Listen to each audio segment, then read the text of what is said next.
இன்றைக்கி நம்ம சேனலில் வாழைத்தண்டு கூட்டு செய்ய போகிறோம். எப்படி செய்யலான்னு பார்க்கலாம். வாழைத்தண்டை நான் குட்டி குட்டியாக கட் பண்ணி மோருடைய தண்ணியில் போட்டு வச்சுருக்கேன். மோர் தண்ணியில் போடும்போது நமக்கு கருக்காமல் இருக்கும். ஒரு கப்பு நான் வந்து முருங்கைக்கீரை எடுத்திருக்கேன். எப்படி செய்யலான்னு பார்க்கலாம் வாங்க. ஸ்டவ் பற்ற வச்சு கடாய் வச்சுருக்கேன். கடாயில் கொஞ்சமாக தண்ணி விட்றேன். நம்ம வாழைப்பூவை நம்ம வேக வைக்கணும். அதுக்காண்டி கொஞ்சமாக தண்ணி விட்டுருக்கேன்.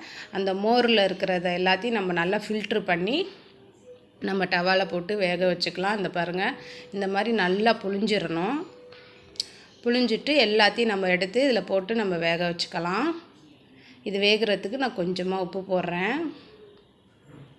உப்பு போட்டு அதை நல்லா பரட்டி விட்டுக்கலாம். கருக்கவே கருக்காது. நம்ம மோரில் வந்து கட் பண்ணி போட்டு ஊற வைக்கும் போது கருக்கவே கருக்காது. இப்போ இதுக்கு ஒரு மூடி போட்டு இது வேகட்டும். பாருங்கள், வெந்துருச்சு. இது வந்து நான் வந்து ஒரு 3/4 வேக்காடு அளவுக்கு அது வேக வச்சுருக்கேன். தண்ணியெல்லாம் நல்லா ட்ரை ஆகிடுச்சு. இது வேறு பாத்திரத்துக்கு நம்ம மாற்றிக்கலாம். இதில் வாழைத்தண்டில் கொஞ்சம் தண்ணி இருந்தாலும் அதை ஆற வச்சு நம்ம குடிச்சிக்கலாம். அது ரொம்ப நல்லது நம்மளுக்கு. ஸ்டவ் பற்ற வச்சு கடாய் வச்சுருக்கேன். கடாய் சூடானோன்னே 2 ஸ்பூன் ஆயில் விடுறேன். ஆயில் சூடானோன்னே கொஞ்சமாக கடுகு போடுறேன். கடுகு பொரிஞ்சோன்னே வரமிளகா 2 இருந்துச்சு, அதை கிள்ளி போட்டிருக்கேன். ஒரு பெரிய வெங்காயம் நான் வந்து கட் பண்ணி வச்சுருந்தேன், மீடியம் சைஸு, அதையும் போட்டுக்கிறேன். சின்ன வெங்காயம் இருந்தால் சின்ன வெங்காயம் யூஸ் பண்ணிக்கலாம், இன்னும் டேஸ்ட்டாக இருக்கும். வெங்காயம் வந்து கண்ணாடி பதம் வர அளவுக்கு மட்டும் வதக்கிட்டு, ரொம்பலாம் வதக்கக்கூடாது வெங்காயத்தை.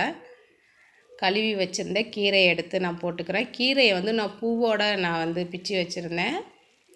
ஃப்ரெஷ்ஷாக உடனே பிச்சு செய்கிற கீரை அது. அதை போட்டு நல்லா நம்ம வதக்கிக்கலாம்.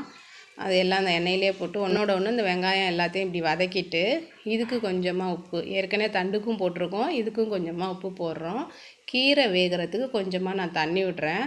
அந்த கொஞ்சம் தண்ணியிலே இந்த கீரை நல்லா வெந்து வந்துடும். இல்லைன்னா தண்ணி விட்டு வேக வைக்கலைன்னா ஒரு மாதிரி ட்ரையாக இருக்கிற மாதிரி இருக்கும் நமக்கு கீரை. அதனால தான் தண்ணி விட்டு நான் வேக வைக்கிறேன். பாருங்கள், வெந்து ரெடி ஆகிடுச்சு. இப்போ நான் வந்து எடுத்து வச்சுருந்த வாழைப்பூவை நான் அப்படியே போட்டுக்கிறேன்.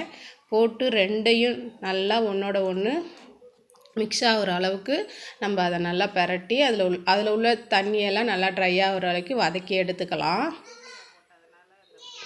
இந்த மாதிரி நம்ம வதக்கி பாருங்கள், நமக்கு ரெடி ஆகிடுச்சு. இந்த பக்குவம் வந்ததுக்கப்புறம் நான் துருகி வச்சுருந்த தேங்காவை அதில் போட்டுக்கிறேன். அவ்வளோதான், ஸ்டவ்வை நம்ம ஆஃப் பண்ணிடலாம்.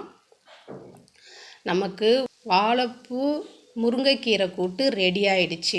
இந்த வீடியோ பிடிச்சிருந்தால் லைக் பண்ணுங்கள், ஷேர் பண்ணுங்கள், சப்ஸ்கிரைப் பண்ண மறந்துடாதீங்க.